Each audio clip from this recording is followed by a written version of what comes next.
Okay, so I honestly never thought that I would be doing a first impressions in a full form video, but here we go. Today I got the new Valentino Uomo Born in Roma Green Stravaganza. It is currently 2023, and I think this is supposed to be released in 2024. So technically this isn't actually released yet, but in my local retail store, they had the fragrances on the shelf. So I was like, okay, if they're releasing it early, that's on them, that's not on me. So Valentino, if you didn't want me to do this first impressions video yet, I'm sorry, but I'm not gonna take responsibility for that. So this is what the packaging looks like. I have no idea what to expect because I have not smelt it yet. I wanted a very, very true and honest first impressions of this fragrance. So let's open it. ASMR for you? I don't know. Maybe. Classic Valentino Born in Roma style box. Nothing unique there except for the green lettering, which looks very nice with the black. I know it doesn't matter. Let's dive into what the bottle looks like.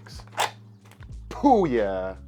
That's what it looks like. Valentino Uomo Born in Roma Green Stravaganza. Basically what I'm expecting here is a green take on Valentino Uomo Born in Roma. Presentation does look very nice. The green and black gradient, the look of the bottle, it all looks very nice to me. But I gotta say, there's a reason I don't have any Valentino Uomo Born in Roma fragrances in my collection because I think that they're all mass appealing, but I don't think any of them spark any interest. They're all a little bit generic in my opinion, and I can relate them to 15 other things. A lot of people love this line and that's fine. It just doesn't do much for me, but let's get into what I think this fragrance actually smells like. What has changed here? What's new? My batch code is 38X0001, and this is Eau de Toilette concentration. Let's see what it smells like.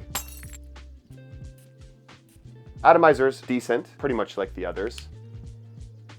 Okay, I gotta say, this one is pulling me in. There's kind of a licoricey feel. It has that Valentino Uomo Born in Roma style that kind of sits underneath it, but there's added depth in character. And honestly, this is a little bit more interesting than all the others, but there is kind of this darkness, like a spice. There's a sweetness. It has that kind of bubblegummy feel, but it's darkened up. And I think, if I remember correctly, there's coffee in there, but it is underneath everything and it kind of acts as this base. It's not very prominently coffee. There's this prominent licoricey smell though, and I can't remember what that is. I had one brief over what the notes were because obviously they're unreleased notes, so I'm not sure what it is, but it's something licoricey and a little bit fruity, almost like star fruit, like that you're getting in like Versace Mano Fraiche. Could just be like a different type of coffee that I'm not familiar with in this fragrance. Maybe like a cardamom. I could be wrong. I'm gonna give it another spray or two. I really have to get that opening. Okay, yes, there's brightness. I don't know if it's like a citrus, like lemon. No.